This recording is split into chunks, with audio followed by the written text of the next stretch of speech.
aqui, tá? É um cavalete de apoio com um rolete, certo? Isso é bom, cara, se tivesse dois, cara, pra você pôr no começo da máquina e no final. Eu comprei só um só pra testar, cara, achei muito bom, cara, e muito bem reforçado, tá? Aqui, ó, só precisa ver aqui, ó, especificação técnica dele, tá vendo aqui, ó? Matéria do rolete, tá vendo? Aço, tá vendo? Carbono, a altura máxima 1 metro e pouco, tá vendo?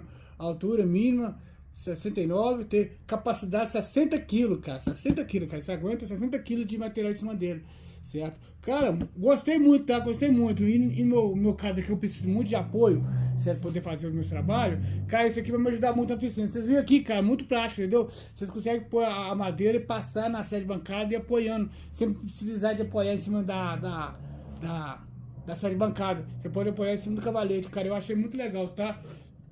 Da marca Wonder, certo? Aqui, tem um outro isso, que ele é bem mais caro. Eu não sei qual que é a marca, também mais caro. Acho que é 3 ou 4 vezes mais caro. Esse aqui eu não vou falar o preço não, cara, mas o preço tá bem em conta, tá? Você pesquisa na internet aí, mas pesquisa bem, viu? Eu comprei ele no Mercado Livre, tá bem em conta o preço dele, quando na época eu comprei.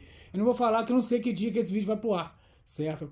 Mas eu gostei, tá? Eu gostei muito desse material. Você vai me ajudar muito aqui na oficina, certo? E mais pra frente, estou pensando, tipo assim, em comprar um outro, que aí eu vou pôr no começo da máquina e no final da máquina. Isso é bom também para no desengrosso também.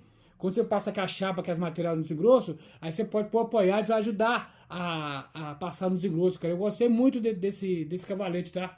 Eu achei muito prático aqui, ó. Acho que vai me ajudar muito a oficina. Ô pessoal, se vocês gostaram do meu vídeo, não esqueça de deixar aquele like maroto, assinar o canal. Um bom dia, boa tarde, boa noite, fique com Deus e fui!